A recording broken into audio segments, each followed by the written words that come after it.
ഉരുളക്കിഴങ്ങും തേങ്ങയും ഒക്കെ ചേർത്ത് തയ്യാറാക്കുന്ന ഒരു വിഭവമാണ് ഇന്ന് നമ്മൾ പരിചയപ്പെടാനായിട്ട് പോകുന്നത്. ചില വിശേഷ ദിവസങ്ങളിലൊക്കെ ഇത് തയ്യാറാക്കാറുണ്ട്, പ്രത്യേകിച്ച് വ്രതമെടുക്കുന്ന സമയങ്ങളിലൊക്കെ ഇത് തയ്യാറാക്കാറുണ്ട്. അപ്പോൾ വളരെ എളുപ്പത്തിൽ എങ്ങനെയാണ് ഈ ഒരു കറി തയ്യാറാക്കുന്നതെന്ന് നോക്കാം. നമുക്കായി ഇത് പരിചയപ്പെടുത്തുന്നു മീന ഭണ്ഡാരി.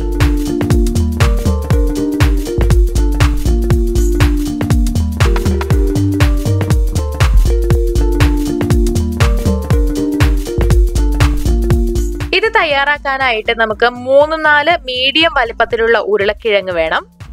2 ടേബിൾ സ്പൂൺ ചിരകിയ തേങ്ങ, 2 ടീസ്പൂൺ നിലക്കടല, 2-3 പച്ചമുളക് അരിഞ്ഞത്, 1 ടീസ്പൂൺ മല്ലിയില അരിഞ്ഞതെടുക്കാം, 1 ടീസ്പൂൺ ജീരകം, 1 ടേബിൾ സ്പൂൺ നെയ്യ്, 1 ടീസ്പൂൺ ഉപ്പ്. ഇത് തയ്യാറാക്കാം. അതിനായിട്ട് ഒരു പാത്രത്തിൽ നെയ്യ് എടുക്കുക.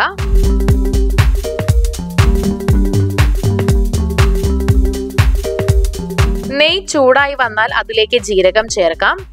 ജീരകം ചെറിയ സ്വർണ്ണ നിറമാകുമ്പോഴേക്കും അരിഞ്ഞ പച്ചമുളകും വേവിച്ച് അരിഞ്ഞു വെച്ചിട്ടുള്ള ഉരുളക്കിഴങ്ങും ചേർക്കാം. ഇതെല്ലാം നന്നായിട്ട് ഇളക്കി യോജിപ്പിക്കണം.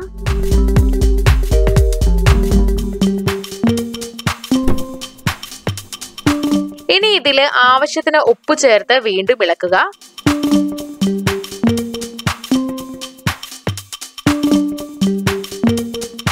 കുറച്ചു നേരം വേവിച്ച ശേഷം ഇതിലേക്ക് നിലക്കടല ചേർത്ത് കൊടുക്കാം.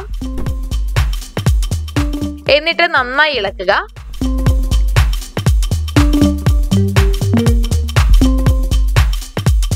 ഇനി ഇതില് ചിരകിയ തേങ്ങ ചേർത്ത് വീണ്ടും ഇളക്കാം. കുറച്ചു നേരം ഇതിങ്ങനെ വേവിച്ചതിന് ശേഷം ഇതിന് മുകളിലായിട്ട് മല്ലിയില ഇതുപോലെ വിതറി കൊടുക്കുക. അതിനുശേഷം ഒരു 2-3 മിനിറ്റ് കൂടെ വേവിച്ചതിന് ശേഷം നമുക്കിത് എടുക്കാം.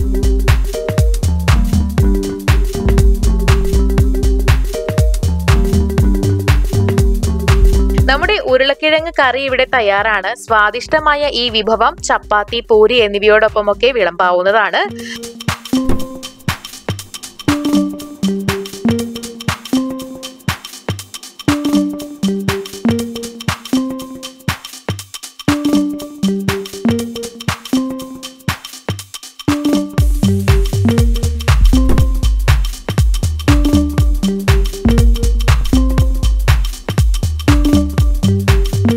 അപ്പോൾ വളരെ എളുപ്പത്തിൽ തയ്യാറാക്കാൻ സാധിക്കുന്ന ഈ ഒരു വിഭവം നിങ്ങളും തയ്യാറാക്കി നോക്കുക.